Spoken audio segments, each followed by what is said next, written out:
The warning, the message arrived in the middle of the night cycle for most of the galaxy. A single transmission, short, calm, deadly, stand down or face consequences. It was sent from Earth's High Command, encrypted in a code so tight that even the Dominion's best slicers couldn't crack it for hours. When they finally decrypted it, the words seemed almost too simple to take seriously. The Dominion Empire had ruled for centuries. Entire systems had fallen under its banner without a fight. They had burned fleets, crushed rebellions, and enslaved countless worlds.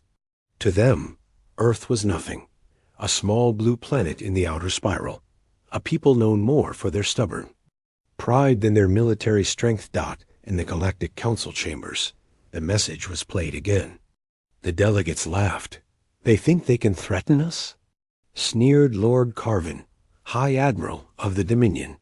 His scales shimmered under the bright lights of the chamber as he leaned back in his chair. Earth has one small defense fleet, barely enough to protect its own trade routes. And they dare to give us an ultimatum? A few voices in the council were less amused. Ambassador Teevil of the Lyrian Republic shifted uncomfortably. Humans are unpredictable, she said softly. If they've sent such a message, it may mean they have something new. But her warning was drowned under the laughter and scorn of the others. The decision was made within the hour. The Dominion's Ninth Fleet would enter human space. The Ninth Fleet was a force that made worlds surrender at the mere sight of it. 4 Titan-class dreadnoughts, dozens of heavy cruisers, hundreds of fighters, a mobile fortress the size of a small moon. Captain Vorik, commander of the fleet, was in no mood for games. He received his orders with a grin. We'll remind these humans of their place.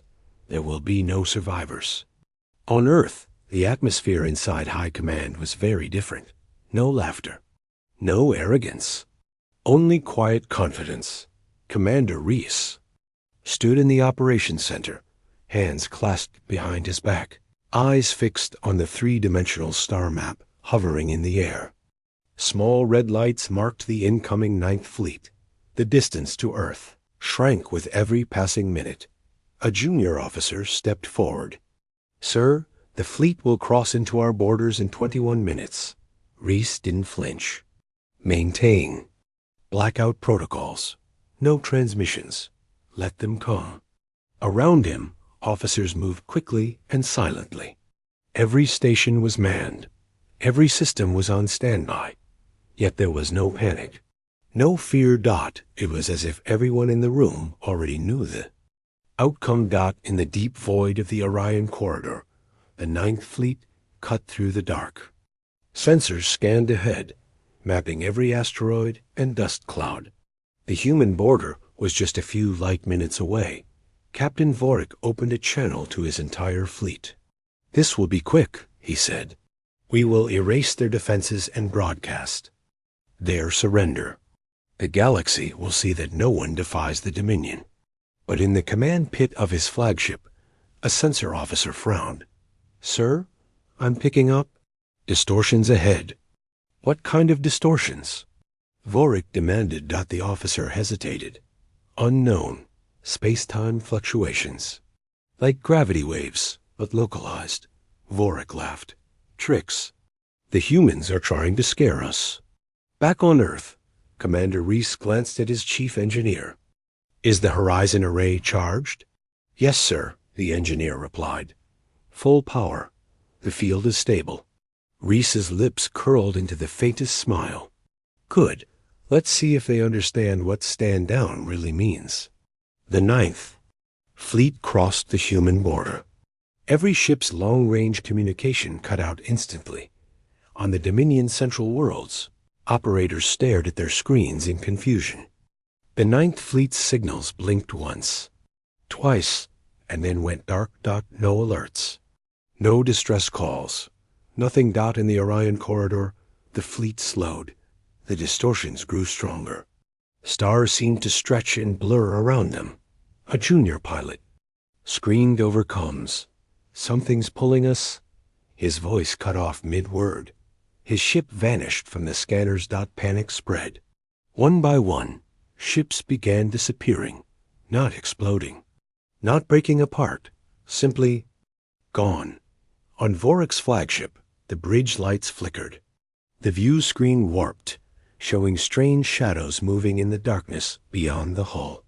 Vorik barked orders, but his voice sounded thin, as if the air itself was being stolen away. Then, silence. Hours later, in the Galactic Council chamber, Lord Carvin demanded updates. "Where is my fleet?" No one could answer. The last image recovered from the Ninth Fleet's data stream showed a wall of blackness swallowing the lead dreadnought whole. The humans, meanwhile, said nothing. In the quiet of Earth's high command, Commander Reese looked at the empty star map where red lights had once glowed. He gave a single order: mark them as removed. Hook ending. Somewhere, far from known space, the Ninth Fleet drifted in a place with no stars. And something moved in the dark. Vanishing, the Ninth Fleet was gone. No distress beacons, no wreckage, no survivors. For the first 12 hours, the Dominion's high command refused to believe it. They told themselves it was a comms blackout, that the fleet was still in battle, crushing Earth's resistance. That any moment now, Captain Vorik would send his victory broadcast. But as the hours stretched into days, silence filled the void. On the Dominion capital world, the central military hub was in chaos. "Rescan the Orion corridor," shouted a commander. "I want every probe in the sector." Hundreds of automated drones were launched into the Ninth Fleet's last known coordinates. Each was equipped with long-range sensors, able to detect the faintest trace of debris or radiation. One by one, those drones arrived. One by one, their signals disappeared. In the Galactic Council chamber, the laughter from days before was gone. Nervous murmurs replaced it. Some delegates avoided meeting each other's eyes. Others whispered rumors. Ambassador Tival listened carefully. "They say the humans have a weapon that leaves nothing behind," a council aide muttered. "No, it's worse," another whispered. "It sends you somewhere you can't come back from." Tivola's skin prickled. She had warned them. Now the question was not whether Earth had power, but how far they were willing to use it. Meanwhile, deep in Dominion territory, an automated warning beacon flashed. An escape pod had been found. It drifted at the edge of the Varon system, slowly spinning. Dominion patrol ships moved in, locking it in tractor beams and pulling it aboard the nearest station. The pod was scanned. Life signs? Zero. Atmosphere: cold, thin, breathable. When the hatch opened, there was no body inside. Only a Dominion officer's uniform, neatly folded on the floor, and a datapad with one corrupted file. Technicians worked to recover it. After an hour, the file began to play. A single distorted image appeared. Captain Vorik's face, pale and trembling. Behind him, the shadows in the room seemed to move on their own. His voice was low, urgent. "We should have listened." The feed cut to static. Back on Earth, High Command remained silent. The disappearance of the Ninth Fleet was not celebrated, not broadcast, not even acknowledged. Inside the operations center, Commander Reese received a status update from his intelligence officer. Dominion search parties have entered human border. Space twice in the last day. Both times they turned back without engaging. Reese nodded. Fear is more useful than destruction. In a hidden research facility orbiting Titan, the scientists of Project Silent Horizon were already making adjustments. First field test, 100% success. One of the engineers reported. Containment stable, no dimensional bleed. Another technician frowned. "Sir, the readings inside the pocket dimension. They're changing." The lead scientist leaned forward. "Changing how?" "Life signs. Multiple. Not human. Not Dominion." 3 days later, the Dominion tried again. This time, They sent a smaller squadron, 6 warships, meant only for reconnaissance. Orders were clear. Do not engage, do not fire.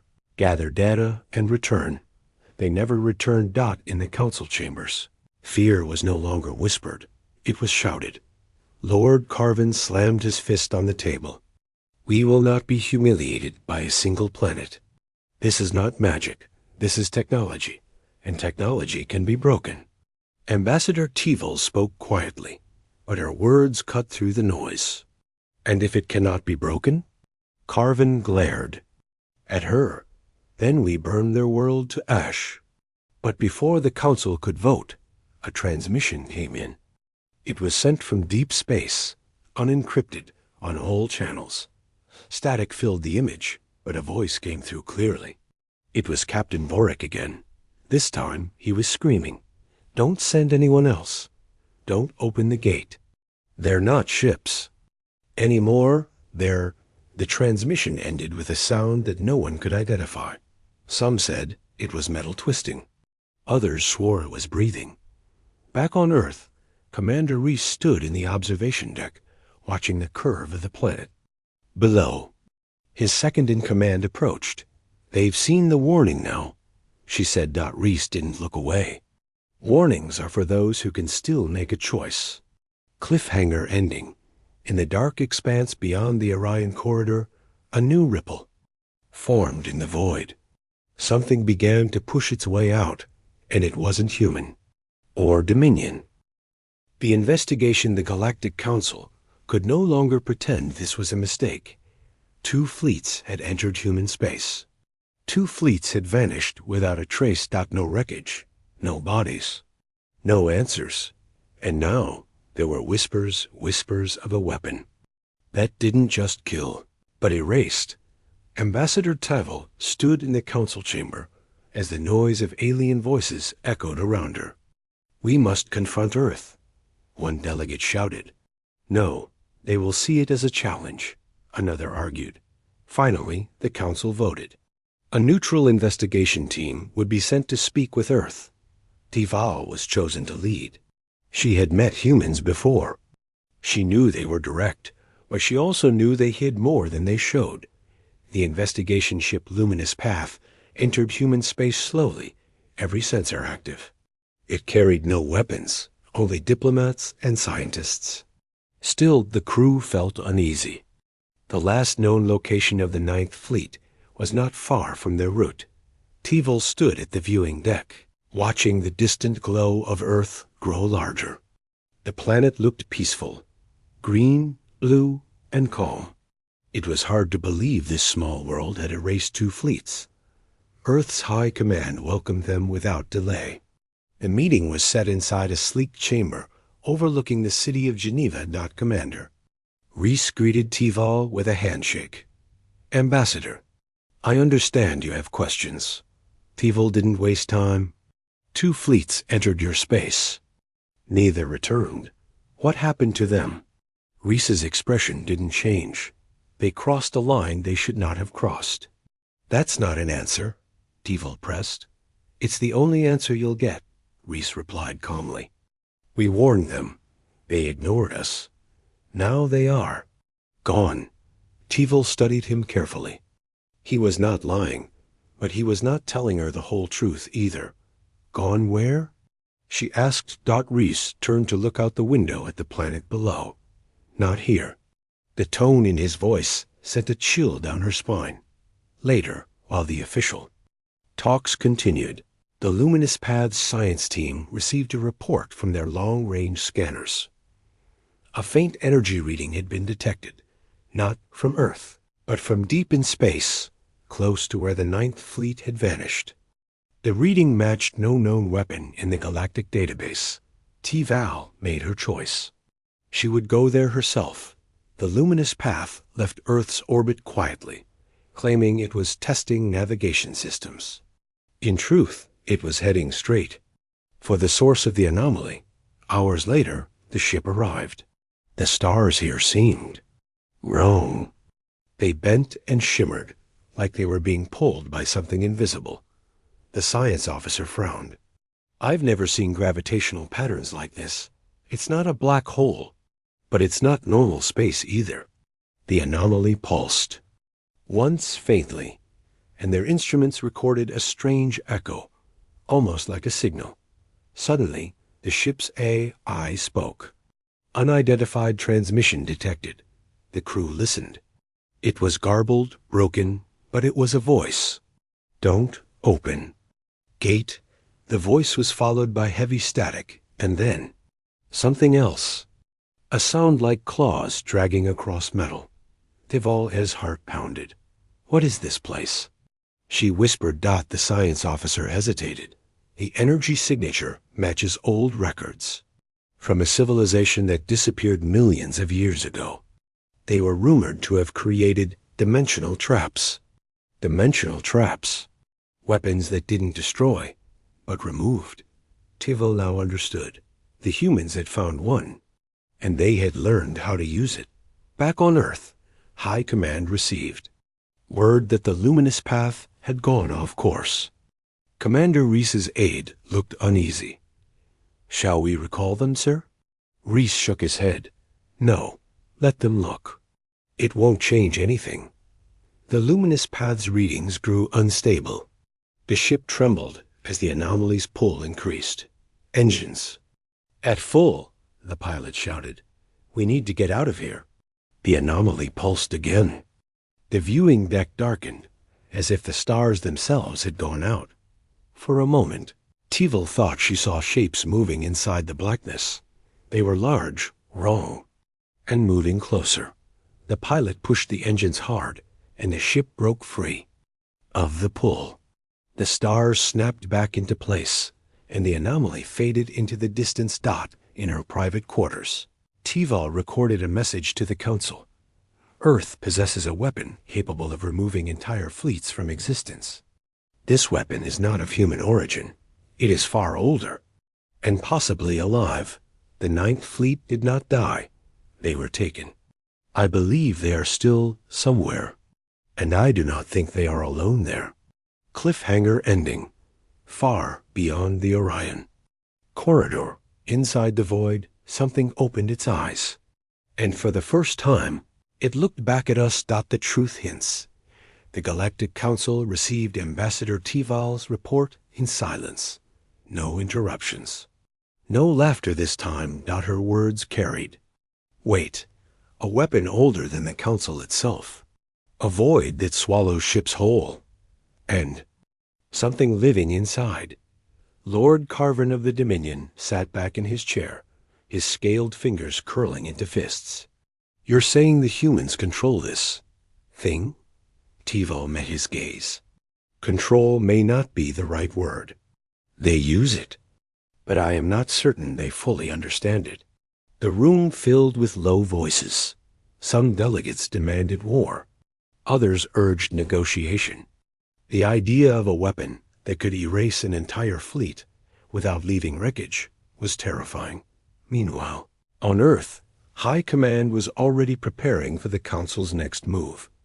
Commander Reese stood in the dim light of the war room, watching a hollow projection of the Orion corridor. At its center, a faint red ripple marked the location of the anomaly. Dr. Elena Voss, head scientist of Project Silent Horizon, entered with a data slate. It's stabilizing, she said. The anomaly hasn't faded since the Ninth Fleet incident. But there's activity inside. Reese raised an eyebrow. Activity? Voss hesitated. Life signs. Multiple. The scans are fragmented. But whatever's in there, it's not Dominion. It's not human either. In a secure lab orbiting Titan, scientists studied faint readings captured during the anomaly's last pulse. One recording showed shapes moving in the dark. Enormous. Drifting slowly like deep-sea creatures in an invisible ocean. Another showed a single spike in energy. Moments before one of the Dominion scout ships vanished, some scientists believed the anomaly was a prison, built by an ancient race to trap a threat. Others feared it was not a prison, but a doorway back in the Council chambers. Panic was spreading. Ambassador Tival's report was classified, but rumors had already leaked. Traders whispered about the silent horizon.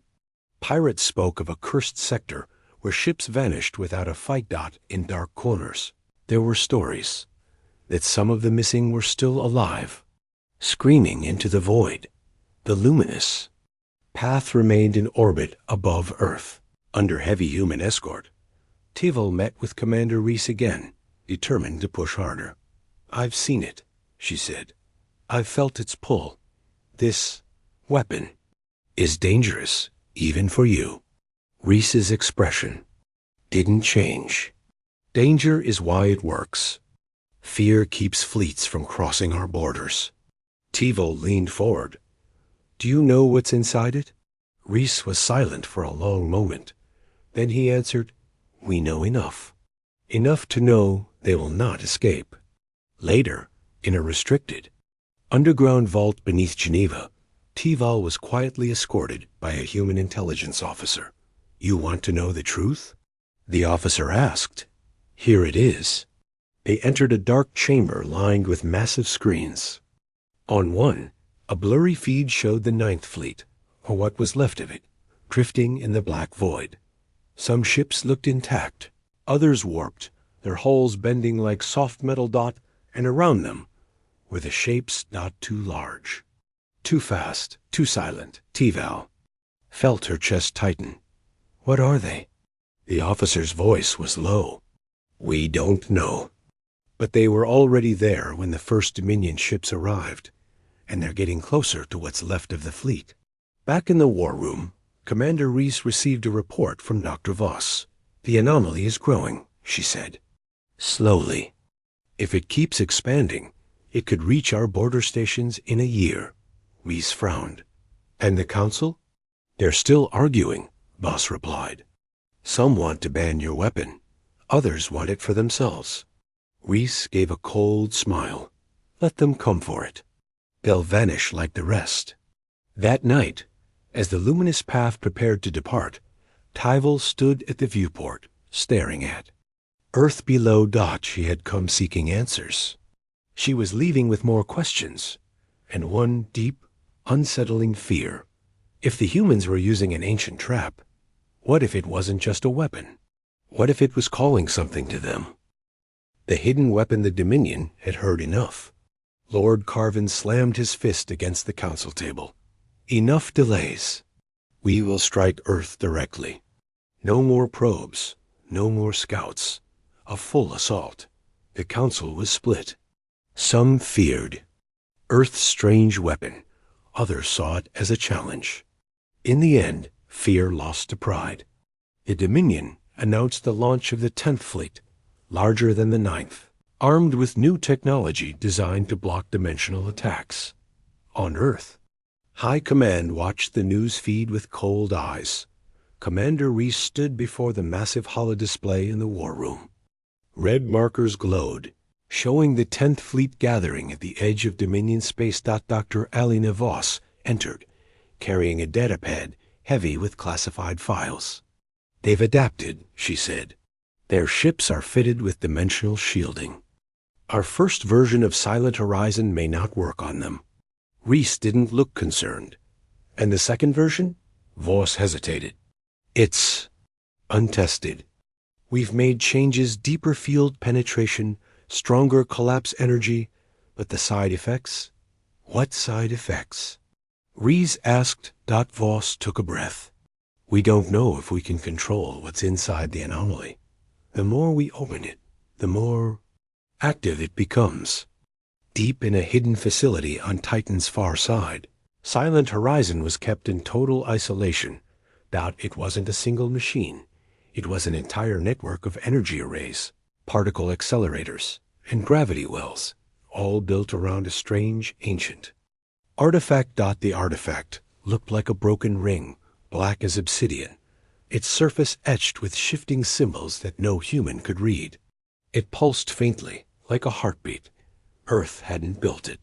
They had found it, buried deep under the ice of Vaw, Europa, decades ago. The scientists who first studied it had vanished, taken by an uncontrolled activation. It was Reese who had ordered it WEAPONIZ ED. In the void, far beyond the Orion corridor, the anomaly stirred. The Ninth Fleet still drifted in silence. But now, there were fewer ships. One by one, they were disappearing into the dark. Whatever lived there was hunting them. In the war room, Reese addressed the Defense Council. The 10th Fleet will enter human space within 2 days. We will give them the same choice we gave the 9th. If they stand down, they live. If they do not, he let the sentence hang. Everyone in the room knew the end. On the luminous path, still docked in Earth orbit, Ambassador Teevil received a message from her homeworld. Leave at once. The Dominion is coming. She requested a private meeting with Reese before departure. Are you doing this? She demanded. If you have this power, you could destroy them before they even reach you. Why wait? Reese's gaze was steady. Fear is more powerful than destruction. A single demonstration keeps fleets away for decades. But sometimes, he looked out the viewport toward the stars. Sometimes you have to remind them. 2 days later, the 10th Fleet entered the Orion corridor. Their dimensional shields shimmered like liquid metal, a constant hum vibrating through their hulls. The Dominion Fleet commander broadcast a message across all human channels. Earth, your weapon will fail. Your threats end today. In Geneva, Reese gave the order. Activate Silent Horizon Mark II. High above Titan, the arrays powered. Up, rings of blue light expanded and folded inward. Energy readings spiked beyond anything in the original design. Inside the artifact, the shifting symbols froze for the first time in human history. And then, the anomaly bloomed open. On the Dominion flagship, alarms screamed. Shields are holding. The science officer reported, but they weren't. The anomaly's pull grew stronger, faster than before. The 10th Fleet's shields shimmered, then fractured like glass. One ship vanished. Then another. Then 10 more. The fleet commander shouted, "Full retreat." But the retreat came too late. Back in the war room, Dr. Voss's voice was tight. We've exceeded safe limits. The anomaly is unstable. Reese didn't flinch. Keep it open. On the holodisplay, the 10th Fleet was being torn apart. But something else was happening. Something unexpected. Shapes began pouring out of the anomaly. They weren't Dominion ships. They weren't human ships. They were something older. Something alive. The second confrontation, the war room, was filled with alarms.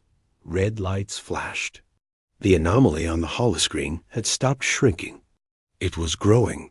Shapes moved through the widening tier in space. Not ships, not machines, but massive shadow-like forms that twisted and shifted as if made of smoke and muscle.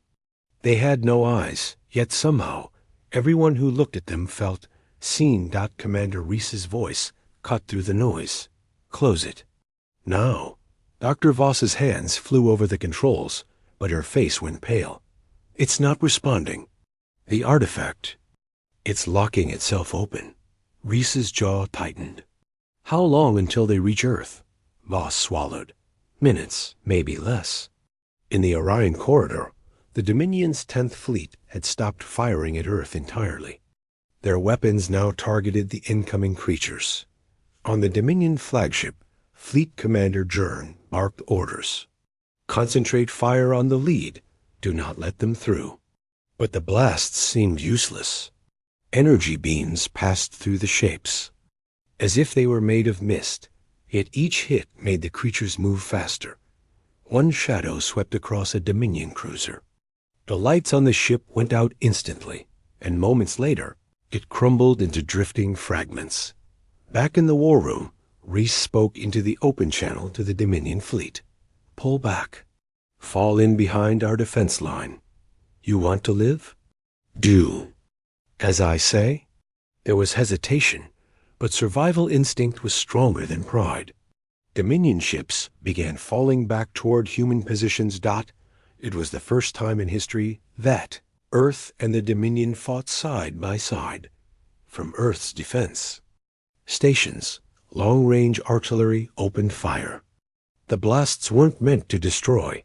They were designed to push the creatures back toward the anomaly. Rees ordered his tactical officer, "Bring Horizon to full inversion. If we can't close it, we'll force it to collapse inward." Voss turned sharply.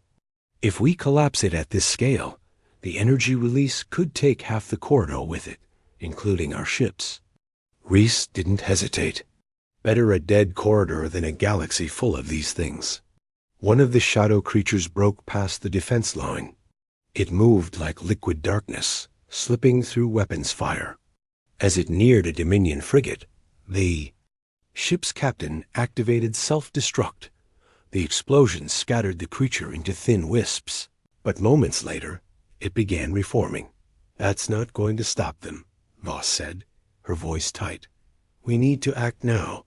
On the surface of Titan, the silent Horizon control hub roared with energy. The artifact at its core glowed brighter than ever, symbols blazing in patterns no human could read. Technicians shouted over the noise. "The inversion cycle is starting." The anomaly began to twist, folding in on itself. But instead of closing, it seemed to fight back. The creatures resisted, anchoring themselves to the edges of the tear dot in the Orion corridor. The lead shadow creature suddenly lunged toward the anomaly, not away from it.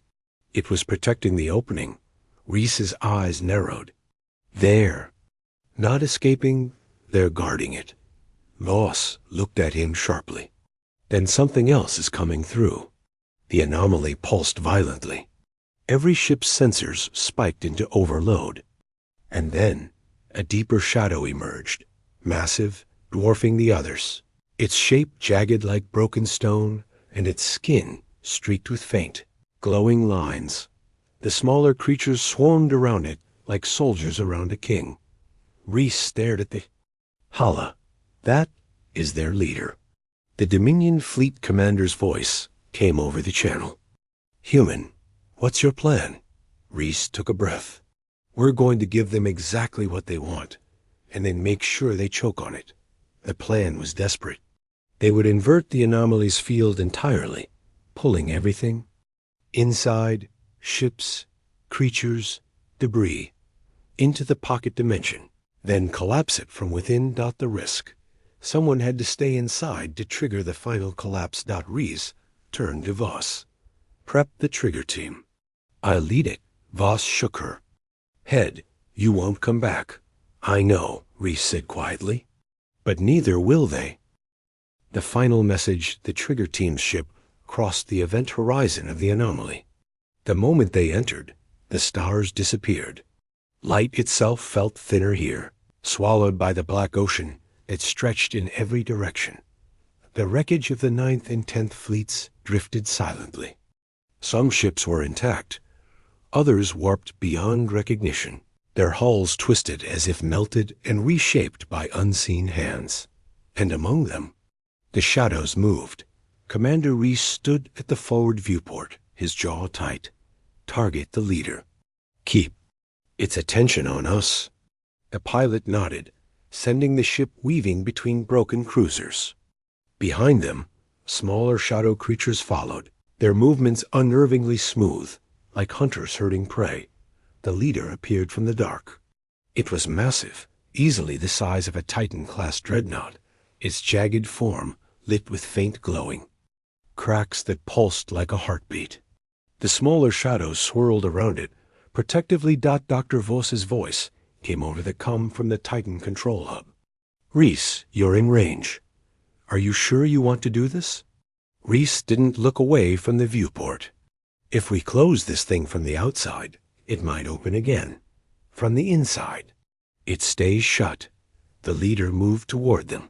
Space itself seemed to bend under its presence. "Now," Rees ordered. The ship's systems lit up as the inversion charge began to build. Energy readings spiked, filling the cabin with a deep vibration. The creatures reacted instantly, rushing in from all sides. The smaller ones slammed into the ship's shields, clawing and twisting as if trying to rip reality itself apart. On Titan, the artifact's glow surged. The entire Silent Horizon array roared like a storm. Vosa's hands shook as she monitored the readings. Field inversion at 80%. 90. Suddenly, her screens flashed red. Reese, you need to detonate now. The anomaly's destabilizing too fast. Inside the void, the leader creature was almost on top of them. Reese looked. At his crew, it's been an honor. He pressed the manual trigger. For a moment, nothing happened. Then the black ocean folded in on itself. The leader roared, a sound that wasn't heard but felt in every bone, as it was pulled into a collapsing point of light. One by one, the smaller creatures were dragged into the singularity. The wreckage followed, spinning faster and faster, until everything was gone. And then, silence in the Orion corridor. The tier in space snapped shut with a thunderclap that shook every ship for light minutes around. The few surviving Dominion vessels drifted quietly, their crews too stunned to speak. On Earth, the war room went still. The red warning lights faded. The anomaly's readings FLA-TLI-D. Dr. Voss exhaled slowly. It's over. 3 days later, a single transmission was broadcast across the galaxy. The screen showed Commander Reese recorded before the mission. To any who hear this, Earth's borders are closed. If you enter without permission, you will not return. This is not a threat. This is a fact. Stand down or vanish. The message ended with the Earth Defense emblem, and then static in the Galactic Council chamber. No one spoke after the broadcast. Even Lord Carvin remained silent, his tail coiled tightly around his chair. The 9th and 10th fleets were gone. The Council had no proof of what exactly happened inside the anomaly, but they all understood the message. Earth was no longer to be underestimated. That night, Ambassador Tevel stood alone on the observation deck of her ship. She watched Earth turning slowly below . She had seen many powers rise and fall in the galaxy. But the humans, they were different. They didn't conquer worlds to prove their strength. They didn't boast about their weapons. They simply made a promise and kept it . And now, every civilization knew. If Earth said stand down, you stood down.